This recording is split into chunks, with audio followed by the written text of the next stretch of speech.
Au cœur d'un grand royaume africain, vivaient des princesses, chacune unique à sa manière. L'aînée, la princesse Marina, était d'une beauté à couper le souffle, mais cette beauté s'accompagnait d'une fierté tranchante. Elle adorait rappeler à tout le monde à quel point elle était spéciale. « Je suis la plus intelligente, la plus belle et la personne la plus importante du royaume », se vantait-elle avec un sourire confiant. La deuxième princesse, Anicia, était tout son contraire. Elle était si paresseuse qu'elle passait la majeure partie de ses journées à se prélasser sous les larges branches d'un marula, grignotant des prunes sucrées pendant que les autres travaillaient. « Pourquoi faire aujourd'hui ce qu'on peut remettre à demain ?» bâillait-elle, s'étirant comme quelqu'un sans aucun souci au monde. Puis, il y avait la plus jeune, la princesse Ale. Elle était née sans un seul cheveu sur la tête, ce qui lui avait valu le surnom de « la princesse chauve ». Certains murmuraient à son sujet dans son dos, mais elle ne s'en préoccupait pas. Elle riait et disait « Qui a besoin de cheveux quand on a la tête pleine d'idées ?» Un jour, leur père, le roi Mazizi, convoqua ses 3 filles dans ses appartements. Son visage habituellement serein était assombri par l'inquiétude. « Mes filles, » commença-t-il d'une voix basse et grave, « notre peuple est en danger. Les rivières s'assèchent, les récoltes meurent, et des familles ont faim. Nous ne pouvons pas laisser cela continuer. » Les princesses écoutèrent attentivement, leurs expressions devenant sérieuses. « J'ai besoin que l'une d'entre vous prenne les devants, » dit le roi, les regardant tour à tour. « Celle qui parviendra à ramener Léo au royaume prouvera qu'elle est digne de régner. Elle sera formée pour devenir la prochaine reine. » La pièce devint silencieuse. La confiance de Marina vacilla. Anicia parut mal à l'aise, comme si le poids de la responsabilité était une sensation qu'elle n'avait jamais ressentie. Mais les yeux de Ale brillèrent de détermination. Pour la première fois de leur vie, les 3 sœurs devaient faire face à un véritable défi, un défi que ni la beauté, ni la paresse, ni les remarques malignes ne pouvaient résoudre seules.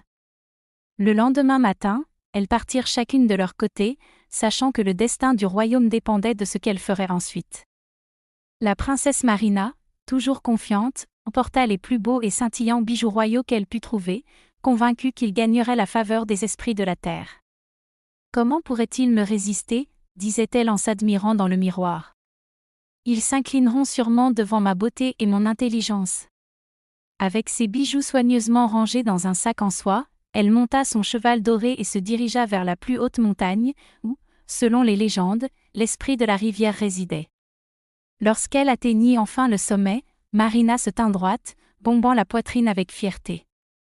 L'esprit de la rivière apparut devant elle, une figure scintillante faite de brume tourbillonnante et de lumière éclatante. Marina ne laissa à peine l'esprit parler avant de déclarer « Je suis la princesse Marina, la princesse la plus incroyable du monde. Je suis venue résoudre le problème du royaume. Donne-moi de Léo, et je te récompenserai peut-être avec ces bijoux inestimables. » Elle brandit son trésor avec un sourire confiant. L'esprit de la rivière la regarda un instant avant de laisser. Sans un mot, elle fit pivoter son cheval et redescendit la montagne en trombe, ses bijoux tintant inutilement dans son sac. La princesse Anicia, fidèle à sa nature paresseuse, ne se donna même pas la peine de se préparer. « Pourquoi porter des choses lourdes ?» dit-elle en bâillant longuement. Elle partit tranquillement, se promenant dans la forêt comme si elle avait tout le temps du monde. Dans son esprit, trouver de Léo serait aussi simple qu'une balade à l'ombre. Après avoir erré un moment, elle tomba sur une termitière imposante, grouillante de petits travailleurs. Anicia s'installa nonchalamment à proximité, se ventilant paresseusement. « Oh, reine des fourmis !» appela-t-elle, à peine en haussant la voix. « Sors et dis-moi où se trouve Léo, et... je te remercierai plus tard ou quelque chose comme ça. » Le sol trembla légèrement, et la reine des fourmis émergea, petite mais imposante, ses antennes frémissant avec autorité.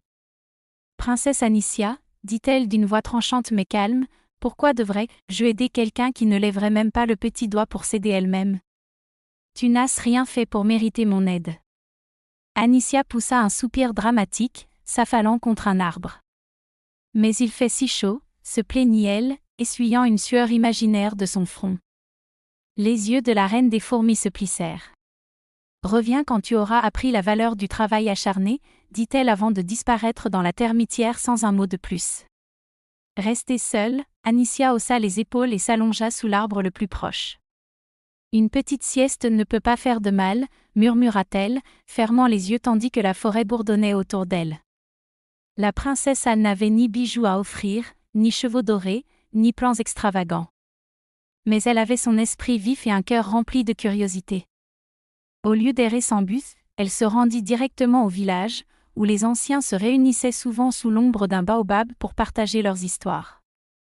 Elle s'assit tranquillement, écoutant attentivement leurs récits d'un temps où les rivières étaient pleines et la terre prospérait. À cette époque, dit un ancien, sa voix lourde de souvenirs, l'air vibrait de musique et de rire. Les rivières coulaient parce que la terre était heureuse. Les yeux de Hal s'illuminèrent. Elle remercia les anciens et rassembla aussitôt les enfants du village. « Venez, faisons de la musique ensemble, » dit-elle avec un sourire. Les enfants, enthousiasmés par son énergie, la rejoignirent en un instant. Ils frappèrent sur de vieilles casseroles, tapèrent dans leurs mains et chantèrent des chansons si vibrantes que même les oiseaux s'arrêtèrent pour écouter. Leurs rires et leurs rythmes emplirent le village, s'élevant comme une célébration. Les marulas se balançaient doucement, comme si elles dansaient au rythme de la musique. Puis, comme porté par la musique elle-même, l'esprit de la rivière apparut. Il scintillait de lumière, son rire se mêlant au chant. « Petite princesse, » dit l'esprit d'une voix chaleureuse et mélodieuse, « ta joie m'a réveillée de mon sommeil. Tu as compris ce que beaucoup ont oublié, l'eau coule là où il y a de la vie, de l'amour et de l'harmonie. » L'esprit tendit ses mains brumeuses, offrant à Hal une magnifique calebasse remplie d'eau scintillante. « Prends ce cadeau, » dit-il. « Qu'il redonne vie à ton royaume. » Hal serra la calebasse contre elle, son cœur gonflé de fierté et d'espoir. Elle remercia l'esprit, puis se tourna vers les enfants et les anciens, sa voix claire et forte. « Ce n'est que le début, » dit-elle. « Gardons la musique vivante, et les rivières couleront à nouveau. » La princesse Hal retourna au palais avec sa calebasse d'eau, dont la surface scintillait comme de l'argent liquide. Tout le royaume regarda en silence tandis qu'elle s'agenouillait près du lit de rivière asséché et versait doucement l'eau de la calebasse. L'eau se déversa, serpentant à travers la terre craquelée comme un être vivant. Au début, rien ne se passa.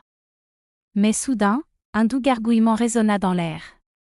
Le sol trembla, et tout à coup, la rivière prit vie, jaillissant et scintillant en remplissant chaque recoin des cours d'eau du royaume. Les récoltes desséchées redevinrent vertes, les fleurs éclorent dans une explosion de couleurs, et les animaux, autrefois faibles et silencieux, reprirent vie, bondissant dans une danse jubilatoire. Le royaume éclata en acclamations, tandis que rires et chants se répandaient comme une traînée de poudre. Le roi Mazizi s'avança, les yeux débordant de fierté et de gratitude. Il serra Hal dans une chaleureuse étreinte.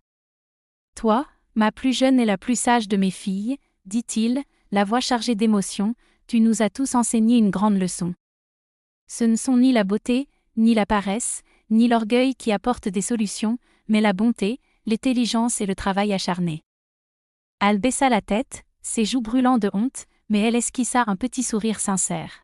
« Je comprends maintenant qu'être un leader, c'est bien plus que d'être admiré, » dit-elle doucement. Anicia et Marina, debout à l'écart, observaient en murmurant entre elles.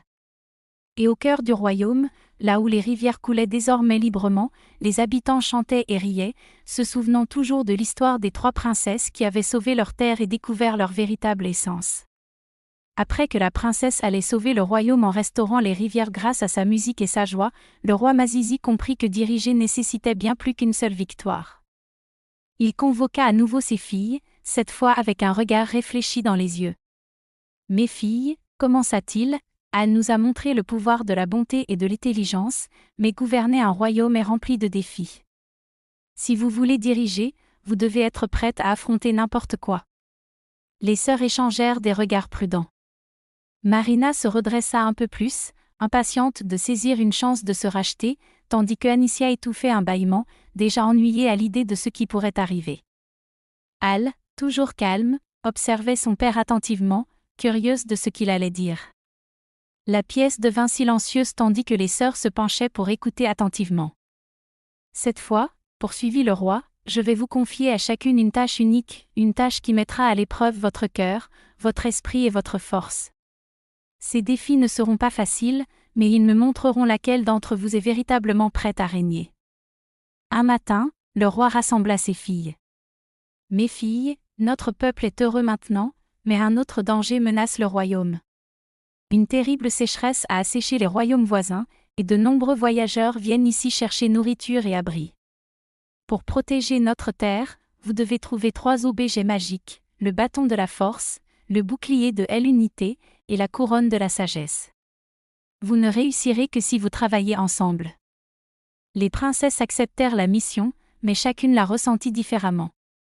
Marina était en colère et pensa en elle-même, « Pourquoi devrais-je, la plus intelligente des princesses, partager le mérite ?» Anicia bâilla et dit, « Pourquoi ne pas laisser Al faire tout le travail ? Elle adore ce genre d'aventure de toute façon. » Al, comme toujours, sourit et dit, « Faisons de notre mieux. » Les sœurs partirent pour leur quête. Leur première destination était la montagne du tonnerre, où le bâton de la force était caché. La montagne était escarpée et rocheuse, et le vent hurlait bruyamment comme des bêtes sauvages. Comme à son habitude, Marina prit la tête. « Suivez-moi. Je trouverai le bâton en premier, » dit-elle avec confiance. Mais à mi-chemin de la montée, elle glissa et tomba dans un profond fossé. « Aidez-moi » cria Marina. Toutefois, sa fierté l'empêchait de demander poliment. Anicia, allongée paresseusement sur un rocher, secoua la tête et dit, « L'aider ne fera que nous ralentir. » Elle poussa un soupir, attacha une corde à un arbre et descendit pour aider sa sœur. « Tu vas devoir coopérer avec moi pour remonter, » dit à la Marina. Marina suivit ses instructions à contre-séhur, et ensemble, elles sortirent du fossé. Bien qu'elles ne disent pas merci, Marina avait l'air légèrement embarrassée. Lorsqu'elles atteignirent enfin le sommet de la montagne, un puissant esprit de la montagne apparut devant elles. « Seul le plus fort peut prendre le bâton de la force » annonça l'esprit. Marina s'avança rapidement. « C'est moi » déclara-t-elle. Mais dès qu'elle saisit le bâton, il devint si lourd qu'il la projeta au sol. L'esprit de la montagne ricana et dit, « La vraie force ne réside pas dans l'orgueil ou les muscles. C'est la force d'aider les autres qui compte. » Cette fois, les 3 princesses soulevèrent ensemble le bâton. Grâce à leurs efforts combinés, elles réussirent, et l'esprit leur permit de prendre le bâton de la force. Leur prochaine destination était le marécage des ombres, où le bouclier de l'unité était caché. Le marécage était sombre, gluant, et rempli de murmures inquiétants qui semblaient jouer avec leur esprit. Plus elles s'aventuraient profondément, plus les voix devenaient fortes. « Marina pense qu'elle est plus intelligente que toi » susurra une voix à Anicia. « Tu ne seras jamais aussi maligne que Al » murmura une autre à Marina. « Pourquoi laisses-tu toujours tes sœurs te marcher dessus » raillèrent les voix à Al. La frustration de Marina bouillonna. « Peut-être que je ferais mieux sans vous deux » s'écria-t-elle. Anicia croisa les bras. « Très bien. Tu n'es qu'une donneuse de leçons prétentieuse de toute façon. » Même Al, la plus calme des 3, se sentit blessée. « Prétentieuse ? J'essaie juste d'aider » répliqua-t-elle vivement. Soudain, un gigantesque monstre d'ombre surgit du marécage, sa forme sombre se tordant et grandissant. « Oui, disputez-vous davantage. Votre colère me rend plus fort » rugit-il. Les princesses restèrent figées de peur. Mais Al comprit rapidement quelque chose. Le monstre se nourrit de notre colère. Si nous arrêtons de nous disputer et travaillons ensemble, il disparaîtra. Marina hésita, mais finit par tendre la main à Anicia. Anicia attrapa la main de Al, et les 3 formèrent un cercle. Ensemble, elles commencèrent à chanter une joyeuse chanson de village que Al leur avait apprise il y a longtemps. Leurs rires et leur musique résonnèrent dans le marécage, faisant rétrécir l'ombre de plus en plus jusqu'à ce qu'elle disparaisse complètement. Alors que le marécage devenait silencieux, le bouclier de l'unité s'éleva des eaux boueuses, brillant intensément. Une voix douce s'éleva, « Vous avez démontré le pouvoir du travail en équipe. Prenez-moi. » Les sœurs prirent le bouclier et poursuivirent leur dernier défi, la caverne de la sagesse, où la couronne de la sagesse était cachée. Cependant, entrer dans la caverne n'était pas facile. L'entrée était scellée, et la seule façon de l'ouvrir était de résoudre 3 énigmes. Une voix tonitruante résonna depuis les rochers, « Je ne suis pas vivant, mais je grandis. Je n'ai pas de poumons, mais j'ai besoin d'air. Que suis-je » Marina leva les yeux au ciel. « C'est simple, c'est un feu », dit-elle avec assurance. La caverne trembla, et la première porte s'ouvrit dans un grincement. La deuxième énigme était plus difficile, plus vous en prenez, plus vous en laissez derrière. Que suis-je ? Anicia réfléchit un moment, puis sourit. Ce sont des pas, devina-t-elle. La deuxième porte s'ouvrit. La dernière énigme les laissa perplexes. J'ai des villes, mais pas de maisons, des rivières, mais pas d'eau, et des forêts, mais pas d'arbres. Que suis-je ? Marina fronça les sourcils, et Anicia bâilla. Mais elle s'illumina soudainement d'excitation. C'est une carte, s'écria-t-elle. La dernière porte s'ouvrit, révélant la couronne de la sagesse, rayonnant d'une lumière dorée. En chemin vers le retour, Marina commença à ressentir de la jalousie à nouveau. Elle a résolu 2 énigmes. Père va penser qu'elle est la plus intelligente, murmura-t-elle à Anicia. Anicia, avec un air malicieux, répondit à voix basse, peut-être qu'on n'a pas besoin de Hal pour porter la couronne. Et si on la prenait nous-mêmes ? Elle entendit leur conversation mais ne se fâcha pas. Au lieu de cela, elle s'assit calmement avec elle. Je n'ai pas résolu ces énigmes toute seule, dit-elle. Marina, tu as répondu à la première. Anicia, tu as trouvé la deuxième. La couronne n'appartient pas à l'une de nous, mais à nous toutes. Nous ne réussissons que lorsque nous travaillons ensemble. Marina et Anicia se regardèrent, honteuses. Tu as raison, admit Marina. J'ai été jalouse parce que tu es si gentille et intelligente, Hal. Et moi, j'ai été paresseuse, te laissant faire la plupart du travail, ajouta Anicia. À partir de ce moment, les sœurs promirent de se soutenir mutuellement. Ensemble, elles retournèrent au royaume avec le bâton de la force, le bouclier de l'unité et la couronne de la sagesse, prêtes à protéger leur peuple.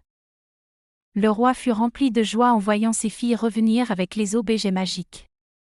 Vous avez démontré que la véritable force, l'unité et la sagesse viennent du travail en équipe. Chacune de vous possède des dons uniques, mais en tant que sœur, vous vous rendez encore plus forte. Avec les artefacts magiques en sécurité dans le royaume, les rivières coulèrent à nouveau librement, les récoltes devinrent luxuriantes et vertes, et la prospérité revint dans leur terre. Les 3 princesses, ayant appris la valeur du travail d'équipe et mis de côté leur jalousie, jurèrent de tout faire ensemble à partir de ce jour. Chaque matin, elles se levaient à la même heure, se brossaient les dents ensemble et partageaient chaque repas. Si l'une finissait de manger avant les autres, elle attendait patiemment pour que toutes puissent quitter la table ensemble. Aux yeux de tout le royaume, elles semblaient avoir forgé un lien indestructible de sororité. Mais le roi, sage et perspicace, remarqua quelque chose que les autres ne voyaient pas. Il vit que leur nouvelle unité était devenue davantage une façon d'éviter les conflits qu'un véritable respect de leurs individualités. Elles utilisent leur coopération pour masquer des problèmes plus profonds, pensa-t-il. Leur unité n'est pas basée sur l'honnêteté, c'est juste un moyen de garder le contrôle les unes sur les autres. Un jour, le roi convoqua ses filles dans ses appartements. Les sœurs arrivèrent avec enthousiasme, s'attendant à recevoir des éloges pour leur harmonie et leur travail d'équipe. Au lieu de cela, le roi les accueillit avec une expression sérieuse. « Mes filles, dit-il, j'ai quelque chose d'important à vous annoncer. Je vais bientôt voyager dans un royaume lointain pour ramener un prince. Il est admiré de tous, sage, beau et issu d'un des royaumes les plus riches. De nombreuses princesses ont rêvé de l'épouser, et je sais que vous avez aussi entendu parler de lui. » Les yeux des sœurs s'illuminèrent d'excitation. Elles échangèrent des regards, à peine capables de cacher leur enthousiasme. Le roi continua, « Quand je reviendrai, le prince choisira son épouse. Mais cela ne se fera pas de manière traditionnelle. Celle qui s'avancera la première pour l'accueillir deviendra sa femme. » Les princesses restèrent silencieuses, stupéfaites, leurs pensées s'emballant en réalisant que ce n'était pas un test de travail d'équipe, mais un test d'individualité. Le jour tant attendu arriva enfin. Des trompettes retentirent dans les airs, annonçant le retour du roi et l'arrivée du prince. Tout le royaume était en effervescence. Les villageois se rassemblèrent dans les rues, leurs visages rayonnant d'anticipation tandis que les tambours de célébration résonnaient en rythme. Tous les regards étaient tournés vers le palais, attendant que les 3 princesses émergent pour accueillir le prince. Des murmures de curiosité parcouraient la foule, laquelle d'entre elles gagnerait le cœur du prince? Mais à l'intérieur des appartements royaux, c'était le chaos. La princesse Marina essayait frénétiquement robe après robe. Elle jeta une autre tenue de côté avec frustration. Celle-ci ne montre pas mon statut. Peut-être la verte? Ou la rouge, marmonnait-elle, tournant devant son miroir, le visage crispé par l'indécision. La princesse Anicia, quant à elle, appliquait soigneusement son maquillage à un rythme d'escargot, sa paresse déguisée en précision. La perfection prend du temps, murmura-t-elle, s'admirant dans le miroir. Pendant ce temps, la princesse était déjà entièrement vêtue, sa robe scintillant élégamment. Mais une hésitation la paralysait. Et si Marina et Anicia pensent que j'essaie de les manipuler, se murmura-t-elle à elle-même. Je vais attendre qu'on sorte ensemble, pour que ce soit équitable. Comme ça, si le prince me choisit, personne ne pourra dire que j'ai triché. Dehors, les villageois commençaient à murmurer. Pourquoi les princesses prennent-elles autant de temps? Demanda l'un. Sont-elles trop fières pour rencontrer le prince? S'interrogea un autre. Rosa, une servante qui avait passé toute la journée à courir pour les princesses, observait la scène, perplexe. Elle ne comprenait pas pourquoi les sœurs n'étaient toujours pas prêtes. Puis, une idée lui vint à l'esprit. Et si j'allais voir le prince moi-même? Juste un instant. Personne ne s'en rendra compte, pensa-t-elle, le cœur battant d'excitation. Elle se précipita dans la buanderie et trouva l'une des robes de la princesse Marina. Après l'avoir enfilée, elle l'assortit avec les élégantes chaussures d'Anicia et les délicats gants de Halle. Redressant son dos et tenant la tête haute, Rosa sortit du palais. Les villageois éclatèrent en acclamations en la voyant. Enfin! Une princesse, crièrent-ils. Rosa tenta de rester calme, même si ses genoux tremblaient sous elle. Lentement, elle s'approcha du prince, qui se tenait droit et majestueux à côté de son cheval. Le prince lui sourit chaleureusement. « Votre Altesse, dit-il en s'inclinant légèrement. C'est un honneur de vous rencontrer. » Avant que Rosa ne puisse répondre, une voix forte déchira l'air. « Attendez! Arrêtez tout !»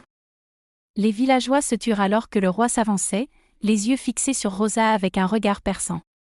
Son visage s'assombrit. « Ce n'est pas l'une de mes filles. C'est Rosa, la servante, tonna-t-il. » Des exclamations de surprise parcoururent la foule. Rosa tomba immédiatement à genoux. « Votre Majesté, pardonnez-moi, supplia-t-elle. Je n'ai pas voulu tromper qui que ce soit.